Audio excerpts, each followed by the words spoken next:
Indira is India, India is Indira. Indira ಇಲ್ಲ, India ಇದೆ.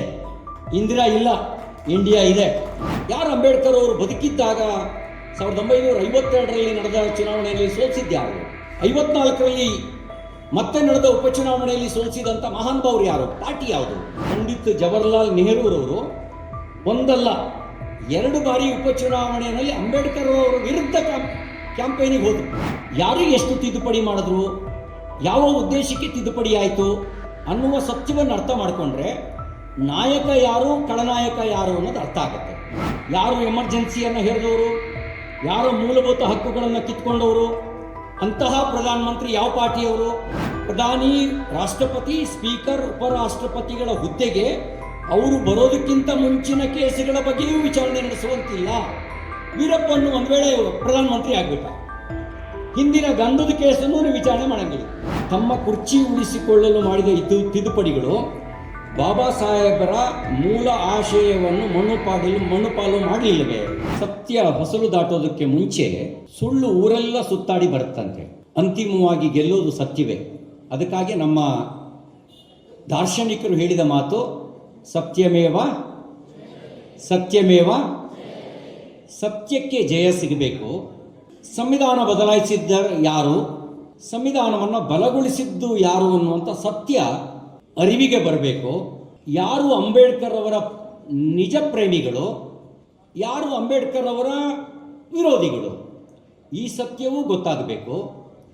ಅಂಬೇಡ್ಕರ್ ಅವರಿಗೆ ಬದುಕಿದ್ದಾಗ ಮತ್ತು ಸತ್ತ ನಂತರವೂ ಅಪಮಾನ ಮಾಡಿದ್ಯಾರು, ಅಂಬೇಡ್ಕರ್ ಅವರಿಗೆ ಗೌರವ ಮತ್ತು ಜಾಗತಿಕ ಮನ್ನಣೆ ಯಾವುದು ನೈಜವಾಗಿ ಸಿಗಬೇಕಾಗಿತ್ತು ಅದನ್ನು ಸಿಗುವಂತೆ ಮಾಡಿದ್ಯಾರು ಅನ್ನುವ ಸತ್ಯ ಗೊತ್ತಾಗಬೇಕು. ಯಾರು ಮೀಸಲಾತಿಯ ವಿರೋಧಿಗಳು, ಯಾರು ಸಾಮಾಜಿಕ ನ್ಯಾಯಕ್ಕೆ ಬದ್ಧರಾಗಿದ್ದಾರೆ ಅನ್ನುವಂಥ ಸತ್ಯ ಗೊತ್ತಾಗಬೇಕು. ಯಾರು ಪ್ರಜಾಪ್ರಭುತ್ವದ ವಿರೋಧಿಗಳು, ಯಾರು ಸರ್ವಾಧಿಕಾರಿಯಾಗಿ ತನ್ನ ಅಧಿಕಾರದ ಅವಧಿಯಲ್ಲಿ ವರ್ತನೆ ಮಾಡಿದ್ರು, ಯಾರು ನೈಜ ಪ್ರಜಾಪ್ರಭುತ್ವದ ಆಶಯಕ್ಕೆ ತಕ್ಕಂತೆ ಅಧಿಕಾರ ನಡೆಸಿದ್ರು ಅನ್ನುವಂಥ ಸತ್ಯದ ಅನಾವರಣ ಮಾಡೋದಕ್ಕೆ ಸಿಟಿಜನ್ಸ್ ಫಾರ್ ಜಸ್ಟಿಸ್ ಈ ಕಾರ್ಯಕ್ರಮದ ಆಯೋಜನೆಯನ್ನು ಮಾಡಿದೆ. ನಾನು ವಿನಂತಿ ಮಾಡೋದೇನು ಅಂದರೆ, ನಾವು ಹೇಳಿದ ಮಾತುಗಳನ್ನು ಕೇಳಿದ ತಕ್ಷಣ ನಂಬಿ ಅಂತ ನಾನು ಹೇಳಲಿಕ್ಕೆ ಬಂದಿಲ್ಲ. ಇದು ಸತ್ಯವೇ ಅಂತ ತಿಳಿದುಕೊಳ್ಳುವ ಪ್ರಯತ್ನ ಮಾಡಿ. ಸಂವಿಧಾನ ಬದಲಾಯಿಸಿದ್ದು ಯಾರು ಅನ್ನುವಂಥ ಪುಸ್ತಕವನ್ನು ಓದಿ ಇದರಲ್ಲಿರುವ ಅಂಶಗಳು ಎಷ್ಟು ಸತ್ಯ ಅಂತ ಹೊರಗೆ ಹಚ್ಚಿದ ನಂತರ ನೀವು ನಿಮ್ಮ ವಿವೇಚನೆಯ ಮೂಲಕ ಒಂದು ನಿಷ್ಕರ್ಷೆಗೆ ಬನ್ನಿ. ಯಾರು ನೈಜ ಸಂವಿಧಾನ ಪ್ರೇಮಿಗಳು, ಯಾರು ನೈಜ ಪ್ರಜಾಪ್ರಭುತ್ವವಾದಿಗಳು, ಯಾರು ನಿಜವಾಗಲೂ ಸಾಮಾಜಿಕ ನ್ಯಾಯಕ್ಕೆ ಬದ್ಧರಾಗಿದ್ದಾರೆ, ಯಾರು ನಿಜವಾಗಲೂ ಕೂಡ ಅಂಬೇಡ್ಕರ್ ಅವರ ಆಶಯಕ್ಕೆ ತಕ್ಕಂತೆ ಆಡಳಿತ ನಡೆಸ್ತಾ ಇದ್ದಾರೆ, ಅಂಬೇಡ್ಕರ್ ಅವರ ಆಶಯ ಏನು ಅಂತ ತಿಳ್ಕೊಂಡು ಸಂವಿಧಾನವನ್ನು ಬಲಗೊಳಿಸೋದಕ್ಕೆ ಜೊತೆಗೆ ನಿಲ್ಲಿ ಎನ್ನುವಂಥ ಒಂದು ಸವಿನಯ ಪ್ರಾರ್ಥನೆಯನ್ನು ಈ ಸಂದರ್ಭದಲ್ಲಿ ಮಾಡಲಿಕ್ಕೆ ಬಯಸ್ತೇನೆ.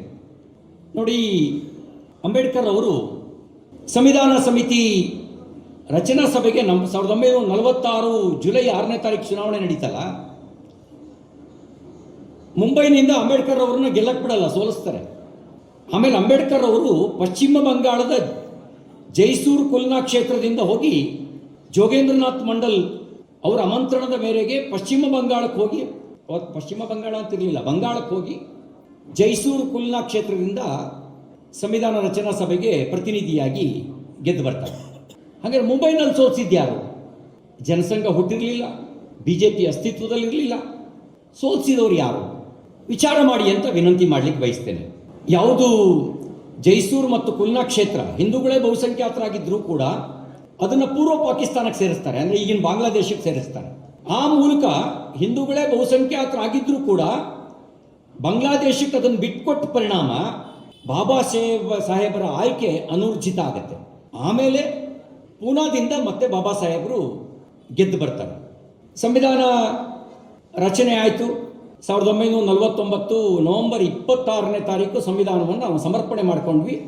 ಈಗ ನಾವು ಸಂವಿಧಾನದ ಪೀಠಿಕೆ ಓದಬೇಕಾದ್ರೆ ಅದನ್ನು ಉಲ್ಲೇಖ ಮಾಡ್ತೀವಿ. 2015 ನವೆಂಬರ್ 26ರವರೆಗೆ, ನವೆಂಬರ್ 26ರನ್ನ ನಾವು ಆಚರಿಸ್ತಾ ಇದ್ದಿದ್ದು ಏನಂತ ಆಚರಿಸ್ತಾ ಇದ್ವಿ? ಮಾಧ್ಯಮ ಸ್ನೇಹಿತರು ಗಮನಿಸಬೇಕು, ಲಾ ಡೇ ಅಂತ ಕರಿತಾ ಇದ್ರು. ಪ್ರಧಾನಮಂತ್ರಿ ನರೇಂದ್ರ ಮೋದಿಯವರು 2014ಕ್ಕೆ ಪ್ರಧಾನಮಂತ್ರಿಯಾಗಿ ಬಂದರು. 2015 ನವೆಂಬರ್ 26ರಿಂದ ನವೆಂಬರ್ 26ರನ್ನ ಕರೆದಿದ್ದು ಸಂವಿಧಾನ ಗೌರವ ದಿವಸ್ ಅಂತ ಹೇಳಿ ಆಚರಿಸೋದಕ್ಕೆ ಪ್ರಾರಂಭಿಸಿದರು. ಅಂದರೆ ನರೇಂದ್ರ ಮೋದಿಯವರು ಪ್ರಧಾನಮಂತ್ರಿ ಆಗಿ ಬರುವವರೆಗೂ ಸಂವಿಧಾನವನ್ನು ಸ್ವೀಕರಿಸಿದ ದಿನ ನಮ್ಮ ದೇಶದಲ್ಲಿ ಆಚರಣೆಗೆ ಒಳಪಟ್ಟಿದ್ದು ಲಾ ಡೇ ಎಂಬ ಹೆಸರಿನಲ್ಲಿ, ರಾಷ್ಟ್ರೀಯ ಕಾನೂನು ದಿನ, ಲಾ ಡೇ. ಯಾವಾಗ ಸಂವಿಧಾನ ಗೌರವ ದಿವಸ ಅಂತ ಆಚರಿಸಕ್ಕೆ ಪ್ರಾರಂಭಿಸ್ತೀವಿ? 2015 ನವೆಂಬರ್ 26. ಇನ್ನು ಅಂಬೇಡ್ಕರ್ ವಿರೋಧಿ. ಯಾರು ಅಂಬೇಡ್ಕರ್ ವಿರೋಧಿ? ಯಾರು ಅಂಬೇಡ್ಕರ್ ಅವರು ಬದುಕಿದ್ದಾಗ 1952ರಲ್ಲಿ ನಡೆದ ಚುನಾವಣೆಯಲ್ಲಿ ಸೋಲಿಸಿದ್ಯಾರು? 54ರಲ್ಲಿ ಮತ್ತೆ ನಡೆದ ಉಪಚುನಾವಣೆಯಲ್ಲಿ ಸೋಲಿಸಿದಂಥ ಮಹಾನುಭಾವರು ಯಾರು? ಪಾರ್ಟಿ ಯಾವುದು? ನೀವು ಗೂಗಲ್ ಸರ್ಚಿಗೆ ಹೋಗಿ ಹೂ ಡಿಫಿಟೆಡ್ ಅಂಬೇಡ್ಕರ್ ವಿಚ್ ಪಾರ್ಟಿ ಅಂತ ನೀವು ಸರ್ಚ್ ಮಾಡೋದು ಸಾಕು, ನಿಮಗೆ ಸತ್ಯ ಗೊತ್ತಾಗುತ್ತೆ. ಸೋಲಿಸಿದ್ದು ಕಾಂಗ್ರೆಸ್ ಪಾರ್ಟಿ. ಉಪಚುನಾವಣೆಯಲ್ಲಿ ಸ್ವಾಭಾವಿಕವಾಗಿ ಪ್ರಧಾನಮಂತ್ರಿಗಳು ಪ್ರಚಾರಕ್ಕೆ ಹೋಗಲ್ಲ ಯಾವುದೇ ಉಪಚುನಾವಣೆಯಲ್ಲಿ. ಆದರೆ ಅಂಬೇಡ್ಕರ್ ಅವರನ್ನು ಸೋಲಿಸಲೇಬೇಕು ಅಂತ 1954ನಲ್ಲಿ ಅಂದಿನ ಪ್ರಧಾನಮಂತ್ರಿ ಆಗಿದ್ದಂಥ ಚಾಚಾ ನೆಹರು, ಪಂಡಿತ್ ಜವಾಹರ್ಲಾಲ್ ನೆಹರೂರವರು ಒಂದಲ್ಲ 2 ಬಾರಿ ಉಪಚುನಾವಣೆಯಲ್ಲಿ ಅಂಬೇಡ್ಕರ್ ಅವರ ವಿರುದ್ಧ ಕ್ಯಾಂಪೇನಿಗೆ ಹೋದರು. ಯಾಕೆಂದರೆ ಅಂಬೇಡ್ಕರ್ ಅವರು ಲೋಕಸಭೆಗೆ ಬರಬಾರದು ಅನ್ನುವಂಥ ಭಯ, ಬಂದರೆ ಅವರ ಪ್ರಶ್ನೆಗಳನ್ನು ಎದುರಿಸೋಕ್ಕಾಗದೇ ಇರುವಂಥ ಒಂದು ಭಯ ಅವತ್ತಿನ ಪ್ರಧಾನಮಂತ್ರಿ ಕಾಡ್ತಾ ಇತ್ತು. ಅಂಬೇಡ್ಕರ್ ಅವರು ರಾಜೀನಾಮೆ ಕೊಡಬೇಕಾಯಿತು ಕಾನೂನು ಖಾತೆಯ ಹುದ್ದೆಗೆ. ಯಾಕೆ ರಾಜೀನಾಮೆ ಕೊಟ್ಟರು? ಸಂವಿಧಾನ ರೂಪಿಸಿದಂಥ ಮಹಾತ್ಮನಿಗೆ ರಾಜೀನಾಮೆ ಕೊಡುವಂಥ ಒಂದು ಒತ್ತಡ, ಸಂದಿಗ್ಧತೆ ಯಾಕೆ ನಿರ್ಮಾಣ ಆಯಿತು? ಅವರು 4 ಕಾರಣಗಳನ್ನು ತನ್ನ ರಾಜೀನಾಮೆ ಪತ್ರದಲ್ಲಿ ಹೇಳ್ತಾರೆ. ಹಿಂದೂ ಕೋಡ್ ಬಿಲ್ಲಿಗೆ ಸಿಗದೇ ಇರುವಂಥ ಮಾನ್ಯತೆ, OBC ಮೀಸಲಾತಿಗೆ ತಕರಾರು ತಂದಿದ್ದು, ಕಾನೂನು ಖಾತೆ ಜೊತೆಗೆ ಕೆಲಸ ಮಾಡಲಿಕ್ಕೆ ಯೋಜನಾ ಖಾತೆ ಕೊಡಿ ಅಂತ ಕೇಳಿದಾಗ ಅದನ್ನು ಒಪ್ಪದೇ ಇದ್ದಂಥ ಅವತ್ತಿನ ರಾಷ್ಟ್ರೀಯ ಸರ್ಕಾರದ ಪ್ರಧಾನಮಂತ್ರಿ, ಕಾಂಗ್ರೆಸ್ ಸರ್ಕಾರ ಅಲ್ಲ ಅದು, ನ್ಯಾಷನಲ್ ಗೌರ್ಮೆಂಟ್, ರಾಷ್ಟ್ರೀಯ ಸರ್ಕಾರದ ಪ್ರಧಾನಮಂತ್ರಿ, ರಾಷ್ಟ್ರೀಯ ಹಿತಾಸಕ್ತಿಗೆ ವಿರುದ್ಧವಾಗಿ ಜಮ್ಮು ಕಾಶ್ಮೀರದಲ್ಲಿ ಆರ್ಟಿಕಲ್ 370ಯನ್ನು ಹೇರಿ ಸಂವಿಧಾನದ ಮಾನ್ಯತೆ ಜಮ್ಮು ಕಾಶ್ಮೀರದಲ್ಲಿ ಸಿಗದೇ ಇದ್ದಂತೆ ನೋಡಿಕೊಂಡಿದ್ದು ಅಂಬೇಡ್ಕರ್ ಅವರನ್ನು ಘಾಸಿಗೊಳಿಸಿತು.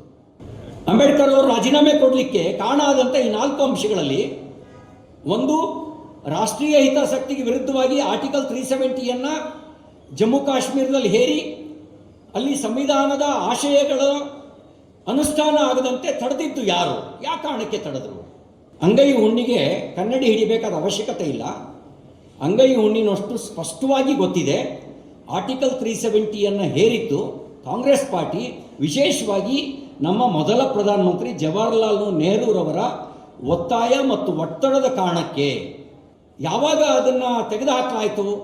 ನರೇಂದ್ರ ಮೋದಿಯವರು ಪ್ರಧಾನಮಂತ್ರಿಯಾಗಿ 2ನೇ ಬಾರಿ ಅಧಿಕಾರ ಸ್ವೀಕಾರ ಮಾಡಿದ ಮೇಲೆ ಆರ್ಟಿಕಲ್ 370ಯನ್ನು ರದ್ದುಪಡಿಸಿ ಭಾರತದ ಸಂವಿಧಾನ ಇಡೀ ಭಾರತಕ್ಕೆ ಅನ್ವಯ ಆಗುವಂತೆ ಮಾಡಿದ್ದು ಭಾರತೀಯ ಜನತಾ ಪಾರ್ಟಿ ನೇತೃತ್ವದ ನರೇಂದ್ರ ಮೋದಿಯವರ ನೇತೃತ್ವದ ಸರ್ಕಾರ ಅನ್ನೋದು ಸತ್ಯ ಅಲ್ವಾ? ಹಾಗಿದ್ರೆ ಸಂವಿಧಾನದ ಆಶಯವೇ ಸಮಗ್ರ ಭಾರತಕ್ಕೆ ಅನುಷ್ಠಾನ ಆಗದೇ ಇದ್ದಂತೆ ತಡೆದವರು ಸಂವಿಧಾನ ವಿರೋಧಿಗಳ, ಸಮಗ್ರ ಭಾರತಕ್ಕೆ ಸಂವಿಧಾನ ಅನುಷ್ಠಾನವಂತೆ ಆಗುವಂತೆ ಮಾಡಿದವರು ಸಂವಿಧಾನ ವಿರೋಧಿಗಳ? ಜವಾಹರ್ಲಾಲ್ ನೆಹರೂರವರು ಎಲ್ಲ ಮುಖ್ಯಮಂತ್ರಿಗಳಿಗೆ ಒಂದು ಪತ್ರ ಬರೀತಾರೆ. ಮೀಸಲಾತಿ ಪ್ರಗತಿಗೆ ಅಡ್ಡಿಯಾಗತ್ತೆ, ಮೀಸಲಾತಿ ದಕ್ಷತೆಗೆ ವಿರೋಧಿಯಾಗತ್ತೆ. ಮುಖ್ಯಮಂತ್ರಿ ಪಬ್ಲಿಕ್ ಡೊಮೈನಲ್ಲಿರುವಂಥ ಪತ್ರ, ಪ್ರಧಾನಮಂತ್ರಿಗಳ ಪತ್ರಾಗಾರದಲ್ಲಿರುವಂಥ ಪತ್ರ. ಯಾರು ಪತ್ರ ಬರೆದಿದ್ದು? ಜವಾಹರ್ಲಾಲ್ ನೆಹರೂರವರು. ಯಾವುದಕ್ಕಾಗಿ ಪತ್ರ ಬರೆದಿದ್ದು? ಮೀಸಲಾತಿ ಅನ್ನೋದು ದೇಶದ ಪ್ರಗತಿಗೆ ಅಡ್ಡಿಯಾಗತ್ತೆ, ದಕ್ಷತೆ ಅಧಿಕಾರಿಗಳು ಬರೋಕ್ಕೆ ಸಾಧ್ಯ ಆಗಲ್ಲ. ಈಗ ಹೇಳಿ, ತನ್ನ ಒಡಲೊಳಗೆ ಮೀಸಲಾತಿಯ ವಿರೋಧವನ್ನೇ ಇಟ್ಕೊಂಡು OBC ಮೀಸಲಾತಿ ಸಿಗದಂತೆ ಮಾಡಿದ್ದವರು ಎಲ್ಲಿವರೆಗೂ? 1990ರವರೆಗೂ OBC ಮೀಸಲಾತಿಯೇ ಸಿಗದಂತೆ ಮಾಡಿದವರು ಯಾರು? ಅಂದರೆ ಯಾರು ಮೀಸಲಾತಿ ವಿರೋಧಿಗಳು? ಇದನ್ನು ಅರ್ಥ ಮಾಡ್ಕೊಳ್ಬೇಕು ಅನ್ನೋದು ನನ್ನ ವಿನಂತಿ. ಇದನ್ನು ಅರ್ಥ ಮಾಡಿಕೊಂಡ್ರೆ ರಾಜಕಾರಣ ಏನು ನಡೀತು, ಏನು ಹಿನ್ನೆಲೆ, ಯಾರಿದಕ್ಕೆ ಕಾರಣ ಅನ್ನುವಂಥ ಸತ್ಯಾಸತ್ಯತೆ ಗೊತ್ತಾಗುತ್ತೆ. ವಿಕಾಸ್ ಪುತ್ತೂರವರು ತಮ್ಮ ಪುಸ್ತಕ ಬಿಡುಗಡೆಯ ಮುನ್ನ ಮಾತಿನಲ್ಲಿ ಸಂವಿಧಾನ ತಿದ್ದುಪಡಿ ಯಾರ ಕಾಲದಲ್ಲಿ ಎಷ್ಟಾಯಿತು ಅನ್ನೋದನ್ನು ಹೇಳಿದರು. ಇದುವರೆಗೂ ಸಂವಿಧಾನಕ್ಕೆ ತಿದ್ದುಪಡಿ ಆಗಿರೋದು 106. ತಿದ್ದುಪಡಿ ತಪ್ಪಲ್ಲ. ತಿದ್ದುಪಡಿಗೆ ಅವಕಾಶವನ್ನು ಸಂವಿಧಾನ ಕರ್ತರು ಡಾಕ್ಟರ್ ಬಾಬಾ ಸಾಹೇಬ್ ಅಂಬೇಡ್ಕರ್ ಅವರೇ ಕೊಟ್ಟಿದ್ದಾರೆ ಸಂವಿಧಾನ ತಿದ್ದುಪಡಿ ಮಾಡೋದಕ್ಕೆ. ತಪ್ಪಲ್ಲ. ಯಾವ ಕಾರಣಕ್ಕೆ ತಿದ್ದುಪಡಿ ಆಯಿತು, ಯಾರು ಎಷ್ಟು ತಿದ್ದುಪಡಿ ಮಾಡಿದ್ರು, ಯಾವ ಉದ್ದೇಶಕ್ಕೆ ತಿದ್ದುಪಡಿ ಆಯಿತು ಅನ್ನುವ ಸತ್ಯವನ್ನು ಅರ್ಥ ಮಾಡಿಕೊಂಡ್ರೆ ನಾಯಕ ಯಾರು ಖಳನಾಯಕ ಯಾರು ಅನ್ನೋದು ಅರ್ಥ ಆಗುತ್ತೆ. ನೋಡಿ, ಒಟ್ಟು 106 ಬಾರಿ ತಿದ್ದುಪಡಿ.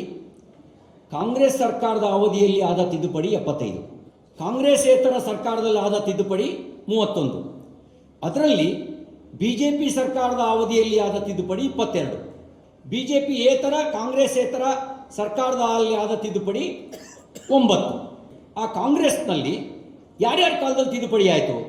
ಜವಾಹರ್ಲಾಲ್ ನೆಹರು ಅವರ ಕಾಲದಲ್ಲಿ 16, ಶ್ರೀಮತಿ ಇಂದಿರಾ ಗಾಂಧಿ ಅವರ ಕಾಲದಲ್ಲಿ ಹೂ ವಾಸ್ ಡಿಕ್ಟೇಟರ್, ಯಾರು ಎಮರ್ಜೆನ್ಸಿಯನ್ನು ಹೇರಿದವರು, ಯಾರು ಮೂಲಭೂತ ಹಕ್ಕುಗಳನ್ನು ಕಿತ್ಕೊಂಡವರು, ಅಂತಹ ಪ್ರಧಾನಮಂತ್ರಿ ಯಾವ ಪಾರ್ಟಿಯವರು, ತುರ್ತು ಪರಿಸ್ಥಿತಿ ಹೇರಿದವರು ಯಾರು, ರಾಜಕೀಯ ನಾಯಕರನ್ನು ಜೈಲಿಗೆ ಕಳಿಸಿದವ್ರು ಯಾರು, ಪತ್ರಕರ್ತರನ್ನು ಜೈಲಿಗೆ ಕಳಿಸಿದವ್ರು ಯಾರು, 1 ಲಕ್ಷಕ್ಕೂ ಹೆಚ್ಚು ಜನ ಗಣ್ಯ ನಾಗರಿಕರನ್ನು ಜೈಲಿಗೆ ಕಳಿಸಿದವ್ರು ಯಾರು, ಅಂತಹ ಶ್ರೀಮತಿ ಇಂದಿರಾ ಗಾಂಧಿಯವರ ಕಾಲದಲ್ಲಿ ಆದ ತಿದ್ದುಪಡಿ 32, ರಾಜೀವ್ ಗಾಂಧಿಯವರ ಕಾಲದಲ್ಲಿ ಆದ ತಿದ್ದುಪಡಿ 10, ಲಾಲ್ ಬಹದ್ದೂರ್ ಶಾಸ್ತ್ರಿಯವರ ಕಾಲದಲ್ಲಿ 1, TV ನರಸಿಂಹರಾವ್ ಅವರ ಕಾಲದಲ್ಲಿ 10, ಮನಮೋಹನ್ ಸಿಂಗ್ ಅವರ ಕಾಲದಲ್ಲಿ 6, ಒಟ್ಟು 75 ಕಾಂಗ್ರೆಸ್ ಕಾಲದಲ್ಲಿ. ಕಾಂಗ್ರೆಸ್ಸೇತರ ಮುರಾರ್ಜಿ ದೇಸಾಯಿ 2, VP ಸಿಂಗ್ 6, ಚಂದ್ರಶೇಖರ್ 1, ವಾಜಪೇಯಿ 14, ನರೇಂದ್ರ ಮೋದಿ 8, ಒಟ್ಟು 31. ಯಾರ್ಯಾರು ಯಾವುದಕ್ಕಾಗಿ ತಿದ್ದುಪಡಿ ಮಾಡಿದರು? ಮೊದಲ ತಿದ್ದುಪಡಿ ಆಗಿದ್ದು 1951 ಜೂನ್ ತಿಂಗಳಲ್ಲಿ. 1951 ಜೂನ್ ತಿಂಗಳಲ್ಲಿ ನಮ್ಮ ದೇಶಕ್ಕೆ ಮೊದಲ ಚುನಾವಣೆ ನಡೆದಿದ್ದು 52ರಲ್ಲಿ. ಚುನಾಯಿತ ಸರ್ಕಾರ ಬರೋದಕ್ಕೆ ಮುಂಚೆನೇ ಅಂಬೇಡ್ಕರ್ ಅವರ ಕೊಟ್ಟಂಥ ಸಂವಿಧಾನದ ಮೊದಲ ತಿದ್ದುಪಡಿ ಆಯಿತು. ಯಾವ ಉದ್ದೇಶಕ್ಕೆ ತಿದ್ದುಪಡಿ ಆಯಿತು? ಅಭಿವ್ಯಕ್ತಿ ಸ್ವಾತಂತ್ರ್ಯದ ಮೇಲೆ ನಿರ್ಬಂಧ, ಆರ್ಟಿಕಲ್ 19, ಅಂದರೆ reasonable restrictions on freedom of speech. ಅಭಿವ್ಯಕ್ತಿ ಸ್ವಾತಂತ್ರ್ಯದ ಮೇಲೆ ನಿರ್ಬಂಧ ಹೇರೋದಕ್ಕೆ ಮೊದಲ ತಿದ್ದುಪಡಿ. ಯಾಕೆ ಅಂದರೆ ನೆಹರೂರವರಿಗೆ ಪ್ರಬಲ ವಿರೋಧಿಗಳು ಇಲ್ಲದೇ ಇದ್ದ ಕಾಲದಲ್ಲೂ ಕೂಡ ಟೀಕೆಯನ್ನು ಸಹಿಸುವ, ಪ್ರಶ್ನಿಸುವುದನ್ನು ಸಹಿಸುವ ಮನಸ್ಥಿತಿ ಇರಲಿಲ್ಲ. ಅದಕ್ಕೆ ಅಭಿವ್ಯಕ್ತಿ ಸ್ವಾತಂತ್ರ್ಯದ ಮೇಲೆ ನಿರ್ಬಂಧ ಹೇರೋದಕ್ಕೆ ಮೊದಲ ತಿದ್ದುಪಡಿ ಆಯಿತು. ಶ್ರೀಮತಿ ಇಂದಿರಾ ಗಾಂಧಿಯವರ ಕಾಲದಲ್ಲಿ ಅತಿರೇಕದ ತಿದ್ದುಪಡಿಗಳು ನಡೆದು. ಜೂನ್ 12, 1975 ನ್ಯಾಯಮೂರ್ತಿ ಜಗಮೋಹನ್ ಲಾಲ್ ಸಿನ್ಹಾ ಅಲಹಾಬಾದ್ ಹೈಕೋರ್ಟ್ನ ನ್ಯಾಯಾಧೀಶರು ಒಂದು ಐತಿಹಾಸಿಕ ತೀರ್ಪು ಕೊಡ್ತಾರೆ. ಇಂದಿರಾ ಗಾಂಧಿಯವರ ಆಯ್ಕೆ ಅಸಿಂಧು, ಇಲ್ಲಿ ಮಾಲ್ ಪ್ರಾಕ್ಟೀಸ್ ನಡೆದಿದೆ, ಹಾಗಾಗಿ ರಾಜನಾರಾಯಣ್ ಅವರ ಆಯ್ಕೆಯನ್ನು ರದ್ದುಪಡಿಸಬೇಕು ಅಂತ ಕೋರ್ಟಿಗೆ ಹೋಗಿರ್ತಾರೆ. ಕೋರ್ಟು ಸಾಂದರ್ಭಿಕ ಸಾಕ್ಷಿಗಳನ್ನೆಲ್ಲ ವಿಚಾರಣೆ ನಡೆಸಿ ಒಂದು ನಿಷ್ಕರ್ಷಕ್ಕೆ ಬರುತ್ತೆ, ಇಂದಿರಾ ಗಾಂಧಿಯವರು ಚುನಾವಣೆಯಲ್ಲಿ ಅಕ್ರಮ ನಡೆಸಿದ್ದಾರೆ ಅಂತ ನಿಷ್ಕರ್ಷಕ್ಕೆ ಬಂದು ಅವರ ಆಯ್ಕೆಯನ್ನು ಅಸಿಂಧು ಅಂತ ಘೋಷಣೆ ಮಾಡಿ 6 ವರ್ಷಗಳ ಕಾಲ ಚುನಾವಣೆ ಸ್ಪರ್ಧೆಗೆ ನಿಷೇಧ ಹೇರ್ತಾರೆ. ಅಂಥ ಸಂದರ್ಭದಲ್ಲಿ ಸಂವಿಧಾನ ಪಾಲಿಸುವವರು ನೈತಿಕ ರಾಜಕಾರಣ ಮಾಡುವವರಿಗಿದ್ದಂಥ ಮಾರ್ಗ ಏನು ಅಂತ ಹೇಳಿದ್ರೆ, ತಮ್ಮ ಹುದ್ದೆಗೆ ರಾಜೀನಾಮೆ ಕೊಡೋದು ಒಂದು ನೈತಿಕ ರಾಜಕಾರಣದ ಮಾರ್ಗ ಆಗಿತ್ತು. ಇಲ್ಲ, ಈ ತೀರ್ಪನ್ನು ಪ್ರಶ್ನಿಸಬೇಕು ಅಂದರೆ ಸುಪ್ರೀಂ ಕೋರ್ಟ್ನಲ್ಲಿ ಹೋಗಿ ಪ್ರಶ್ನಿಸೋದು ಒಂದು ಸಂವಿಧಾನಬದ್ಧವಾಗಿರ್ತಕ್ಕಂಥ ಮಾರ್ಗ ಆಗಿತ್ತು. ಶ್ರೀಮತಿ ಇಂದಿರಾ ಗಾಂಧಿಯವರು ನೈತಿಕ ರಾಜಕಾರಣದ ಮಾರ್ಗವನ್ನು ತುಳಿದು ರಾಜೀನಾಮೆ ಕೊಡಲಿಲ್ಲ. ನ್ಯಾಯಾಲಯಕ್ಕೂ ಹೋಗೋದಕ್ಕೆ ಮುಂಚೆ, ನ್ಯಾಯಾಲಯ ಸುಪ್ರೀಂ ಕೋರ್ಟ್ ತೀರ್ಪು ಕೊಡೋದಕ್ಕೆ ಮುಂಚೆ, ಸುಪ್ರೀಂ ಕೋರ್ಟ್ ಜೂನ್ 24 ಒಂದು ತೀರ್ಪು ಕೊಡುತ್ತೆ. ನ್ಯಾಯಮೂರ್ತಿ ಕೃಷ್ಣ ಅಯ್ಯರ್ ತೀರ್ಪು ಕೊಡ್ತಾರೆ, ಷರತ್ತುಬದ್ಧ ತಡೆಯಾಜ್ಞೆ ಕೊಡ್ತಾರೆ.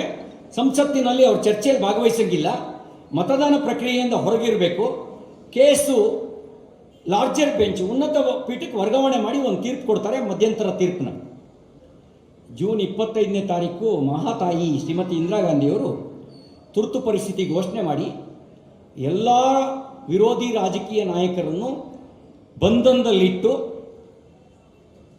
ಸಂವಿಧಾನಕ್ಕೆ 38ನೇ ತಿದ್ದುಪಡಿ ತಂದು ರಾಷ್ಟ್ರಪತಿಗಳ ಆದೇಶವನ್ನು ಯಾವುದೇ ನ್ಯಾಯಾಲಯದಲ್ಲಿ ಪ್ರಶ್ನಿಸುವಂತಿಲ್ಲ. 38ನೇ ತಿದ್ದುಪಡಿ ಯಾವುದು ಅಂದರೆ ರಾಷ್ಟ್ರಪತಿಗಳ ಆದೇಶವನ್ನು ಯಾವುದೇ ನ್ಯಾಯಾಲಯದಲ್ಲಿ ಪ್ರಶ್ನಿಸುವಂತಿಲ್ಲ. ಅಂದರೆ above the constitution, who are above the constitution? Prime minister, ರಾಷ್ಟ್ರಪತಿಗಳು ಎಬೋ ದ ಕಾನ್ಸ್ಟಿಟ್ಯೂಷನ್. ಇವರು ಸಂವಿಧಾನಕ್ಕೆ ಕೊಟ್ಟಂತ ಗೌರವ. ಸಂವಿಧಾನಕ್ಕೆ ಗೌರವ ಕೊಡುವವರು ಈ ತಿದ್ದುಪಡಿ ತರ್ತಿರ್ಲಿಲ್ಲ.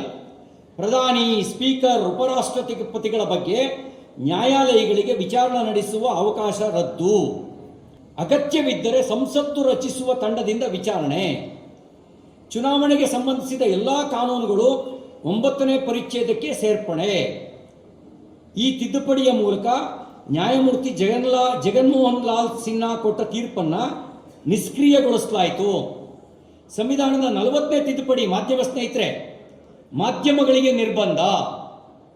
ಸಂವಿಧಾನದ 40ನೇ ತಿದ್ದುಪಡಿ ಮಾಧ್ಯಮ ಸ್ವಾತಂತ್ರ್ಯಕ್ಕೆ ನಿರ್ಬಂಧ. ಯಾವುದನ್ನ ನಾವು ನ್ಯಾಯಾಂಗ, ಶಾಸಕಾಂಗ ಮತ್ತು ಕಾರ್ಯಾಂಗದ ನಂತರ 4ನೇ ಅಂಗ ಅಂತ ಕರೆದುವೋ ಆ ಮಾಧ್ಯಮ ಸ್ವಾತಂತ್ರ್ಯಕ್ಕೆ ನಿರ್ಬಂಧ. ಕೆಲವು ಪತ್ರಿಕೆಗಳು ತಮ್ಮ ಸಂಪಾದಕೀಯವನ್ನು ಖಾಲಿ ಬಿಟ್ಟು ತುರ್ತು ಪರಿಸ್ಥಿತಿಯ ಈ ಒಂದು ನಿರ್ಣಯವನ್ನು ಪ್ರತಿಭಟಿಸಿದ್ದು. ಖಾಲಿ ಬಿಟ್ಟು ನೀವೇನು ಬರಿತೀರೋ ಅದು ಸೆನ್ಸಾರ್ಗೆ ಒಳಪಡ್ತಿತ್ತು. ನೀವು ಬರೆದಿದ್ದು ಆಳುವವರಿಗೆ ಮೆಚ್ಚುಗೆ ಆದರೆ ಮಾತ್ರ ನಿಮ್ಮ ಪತ್ರಿಕೆ ಹೊರಗೆ ಬರ್ತಿತ್ತು. ಮೆಚ್ಚುಗೆ ಆಗದೇ ಇದ್ದರೆ ನೀವು ಜೈಲಿಗೆ, ನಿಮ್ಮ ಪತ್ರಿಕೆಯೂ ಬಿಡುಗಡೆ ಇಲ್ಲ. ಇದು 40ನೇ ತಿದ್ದುಪಡಿ ತಂದಿದ್ದು. 41ನೇ ತಿದ್ದುಪಡಿ, ಪ್ರಧಾನಿ, ರಾಷ್ಟ್ರಪತಿ, ಸ್ಪೀಕರ್, ಉಪರಾಷ್ಟ್ರಪತಿಗಳ ಹುದ್ದೆಗೆ ಅವರು ಬರೋದಕ್ಕಿಂತ ಮುಂಚಿನ ಕೇಸುಗಳ ಬಗ್ಗೆಯೂ ವಿಚಾರಣೆ ನಡೆಸುವಂತಿಲ್ಲ. ಅಂದರೆ ವೀರಪ್ಪನ್ ಅಂದರೆ ಏನಂತ ಕರಿತೀವಿ ನಾವು? ಗದ್ದದ ಚೋರ, ದಂತದ ಚೋರ ಅಂತ ಕರಿತೀವಿ. ಕ್ರಿಮಿನಲ್ ಕೇಸ್ ಇದೆಯಪ್ಪ. ವೀರಪ್ಪನ್ನು ಒಂದು ವೇಳೆ ಪ್ರಧಾನಮಂತ್ರಿ ಆಗ್ಬಿಟ್ಟ, ಹಿಂದಿನ ಗಂಧದ ಕೇಸನ್ನು ನೀವು ವಿಚಾರಣೆ ಮಾಡಂಗಿಲ್ಲ. ಅವನು ಇಬ್ರಾಹಿಂ ಕರೀಂ ತೆಲಿಗಿ ಅಂತ ಇಲ್ಲೋ ಬಿದ್ನಲ್ಲ, ಚಾಪಕ್ಕಾಗಿದ್ದವನು, ಅವನು ಕೋಟಾ ಚಾಪದ ಕಾಗದ, ಅವನೇನೋ ಅಪ್ಪಿತಪ್ಪಿ ಉಪರಾಷ್ಟ್ರಪತಿ ಆಗ್ಬಿಟ್ಟ.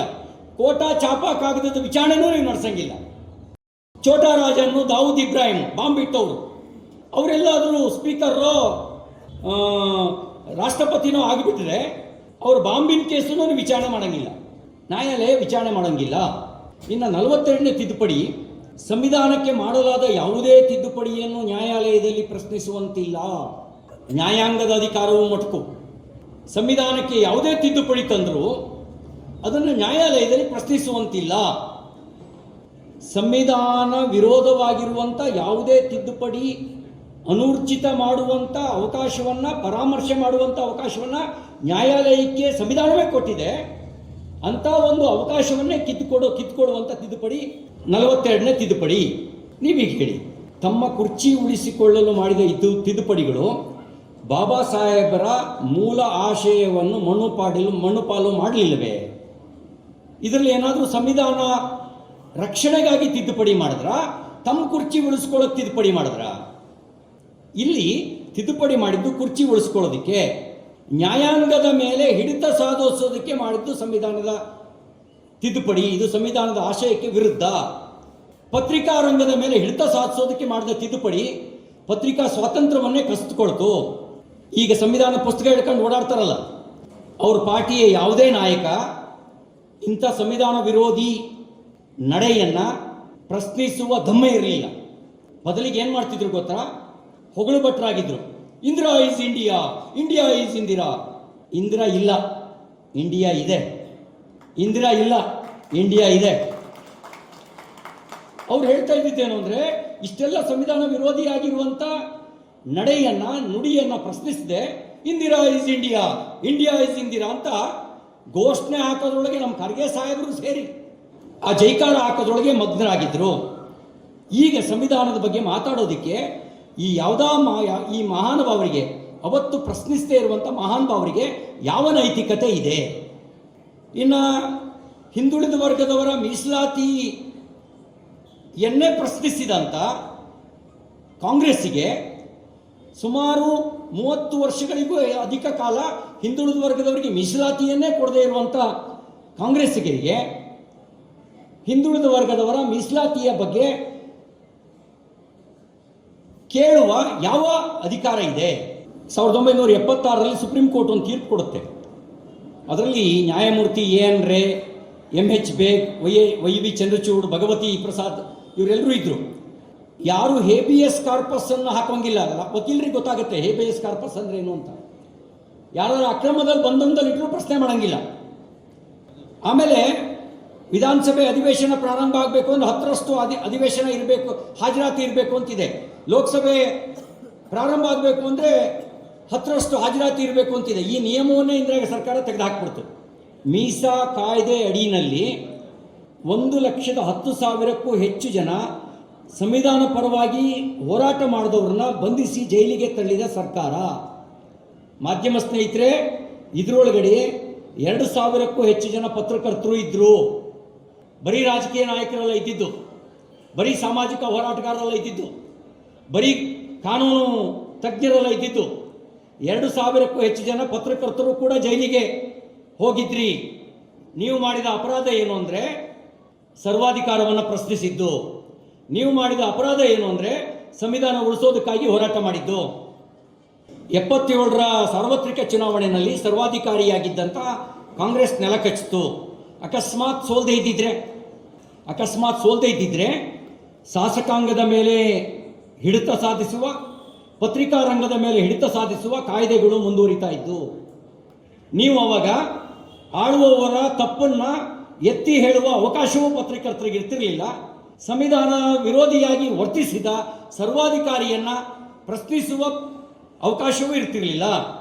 ಚುನಾಯಿತ ರಾಜ್ಯ ಸರ್ಕಾರಗಳನ್ನು ಕಿತ್ತೊಗೆಯೋದಕ್ಕೆ 356ನೇ ವಿಧಿಯ ದುರುಪಯೋಗದಲ್ಲಿ ಕಾಂಗ್ರೆಸ್ದೊಂದು ಜಾಗತಿಕ ದಾಖಲೆ.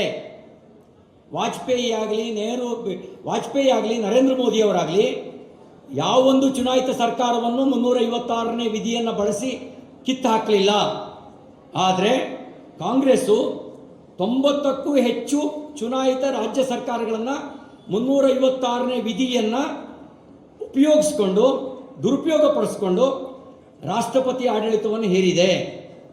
1957ರಲ್ಲಿ ಈ ಕಮ್ಯುನಿಸ್ಟರು ಇಂಡಿಯಾ ಅಲಯನ್ಸ್ನ ಭಾಗ ಆಗಿದ್ದಾರೆ. ಈಗ 1957ರಲ್ಲಿ ಜವಾಹರ್ಲಾಲ್ ನೆಹರೂರವರು ಕಿತ್ತಾಕಿದ್ದು EMS ನಂಬೂದಿರಿಪಾದ್ ಮುಖ್ಯಮಂತ್ರಿಯಾದ ಕೆಲವೇ ತಿಂಗಳಲ್ಲಿ ಕೇರಳ ಸರ್ಕಾರವನ್ನು ಕಿತ್ತಾಕಿದ್ರು 1957ರಲ್ಲಿ. ಯಾಕೆ ಅಂದರೆ ಇವರು ಮಂತ್ರಿ ಹೋದಾಗ ರೆಸ್ಪೆಕ್ಟ್ ಕೊಡಲಿಲ್ವಂತೆ. ನೆಪ ಇನ್ನೇನೂ ಅಲ್ಲ, ಇವರು ಮಂತ್ರಿ ಹೋದಾಗ ರೆಸ್ಪೆಕ್ಟ್ ಕೊಡಲಿಲ್ಲ ಅಂತ ಕಿತ್ತಾಕಿದ್ರು. 27 ಕಾಂಗ್ರೆಸ್ಸೇತರ ಸರ್ಕಾರಗಳನ್ನು ವಜಾ ಮಾಡಿದ ಕುಖ್ಯಾತಿ ಶ್ರೀಮತಿ ಇಂದಿರಾ ಗಾಂಧಿ ಅವರದು. DMK, TDP, ಎಡರಂಗ, NCP ಇತ್ಯಾದಿ ಪ್ರಾದೇಶಿಕ ಪಕ್ಷಗಳನ್ನು ಹಣಿಯೋದಕ್ಕೆ 356ನೇ ವಿಧಿಯ ದುರುಪಯೋಗವನ್ನು ಯಥೇಚ್ಛವಾಗಿ ಮಾಡಿದೆ. 92ರಲ್ಲಿ BJPಯ 4 ಸರ್ಕಾರಗಳನ್ನು ವಜಾ ಮಾಡಿದ್ರು. PV ನರಸಿಂಹರಾವ್ ಕಾಲದಲ್ಲಿ ರಾಜಸ್ಥಾನ ಸರ್ಕಾರ, ಹಿಮಾಚಲ ಪ್ರದೇಶ ಸರ್ಕಾರ, ಮಧ್ಯಪ್ರದೇಶದಲ್ಲಿದ್ದಂಥ BJP ಸರ್ಕಾರ, ಉತ್ತರ ಪ್ರದೇಶ ಸರ್ಕಾರ 4 ಸರ್ಕಾರಗಳನ್ನು ವಜಾ ಮಾಡಿದ್ರು. ಛತ್ತೀಸ್ಗಢ ಮತ್ತು ತೆಲಂಗಾಣ ರಾಜ್ಯ ಬಿಟ್ಟು ಒಂದಲ್ಲ ಒಂದು ರಾಜ್ಯಗಳು ಈ 356ನೇ ವಿಧಿಯ ದುರುಪಯೋಗಕ್ಕೆ ಒಳಗಾಗಿದ್ದಾವೆ. ಇನ್ನು ವಾಜಪೇಯಿ ಕಾಲದಲ್ಲಿ ತಿದ್ದುಪಡಿ ಆಯಿತು, 14 ತಿದ್ದುಪಡಿ ಆಯಿತು. ಏನೇನು ಕಾರಣಕ್ಕಾಯಿತು? SC/ST ಮೀಸಲಾತಿಯನ್ನು ವಿಸ್ತರಣೆ ಮಾಡೋದಕ್ಕೆ ತಿದ್ದುಪಡಿ ಮಾಡಿದ್ರು. ತಪ್ಪ? ಮೀಸಲಾತಿಯನ್ನು ವಿಸ್ತರಿಸೋದಕ್ಕೆ ತಿದ್ದುಪಡಿ ಮಾಡಿದ್ರು. ತೆರಿಗೆ ಸರಳೀಕರಣಕ್ಕಾಗಿ ತಿದ್ದುಪಡಿ ಮಾಡಿದ್ರು.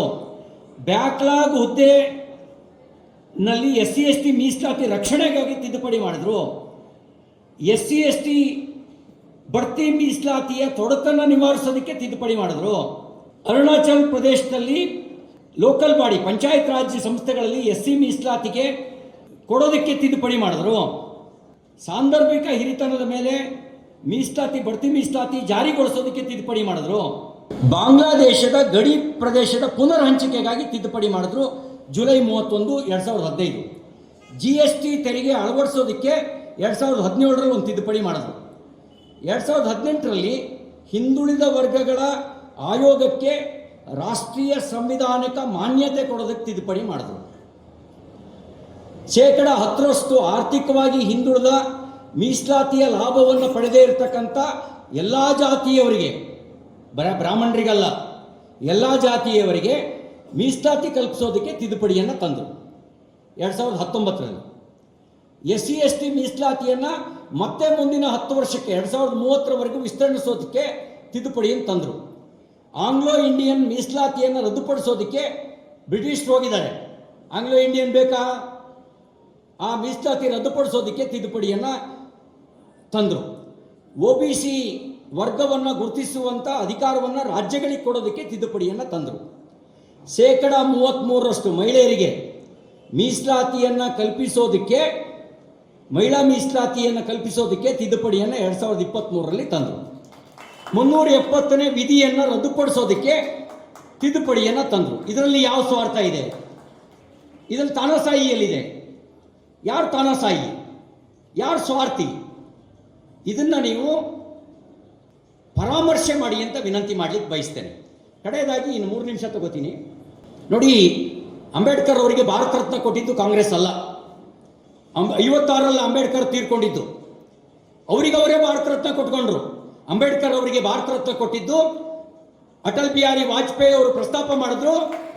VP ಸಿಂಗ್ ಪ್ರಧಾನಮಂತ್ರಿ ಆಗಿದ್ರು. 1990ರಲ್ಲಿ ಭಾರತ ರತ್ನವನ್ನು ಕೊಟ್ಟಿದ್ದು ಕಾಂಗ್ರೆಸ್ ಅಲ್ಲ. ಕಾಂಗ್ರೆಸ್ಸೇತರ ಸರ್ಕಾರ, BJP ಬೆಂಬಲಿತ ಸರ್ಕಾರ ಪ್ರಸ್ತಾವನೆ ಅಟಲ್ ಬಿಹಾರಿ ವಾಜಪೇಯಿ. ಅಂಬೇಡ್ಕರ್ ಅವರ ಪಂಚಧಾಮಗಳನ್ನು ಪಂಚತೀರ್ಥಗಳನ್ನಾಗಿ ಅಭಿವೃದ್ಧಿಪಡಿಸಿದ್ದು ಕಾಂಗ್ರೆಸ್ ಅಲ್ಲ. ವಿವರ ನಾನು ಹೋಗೋದಿಲ್ಲ. ಪಂಚಧಾಮಗಳನ್ನು ಪಂಚತೀರ್ಥಗಳನ್ನಾಗಿ ಅಭಿವೃದ್ಧಿಪಡಿಸಿದ್ದು ಭಾರತೀಯ ಜನತಾ ಪಾರ್ಟಿ ಸರ್ಕಾರ.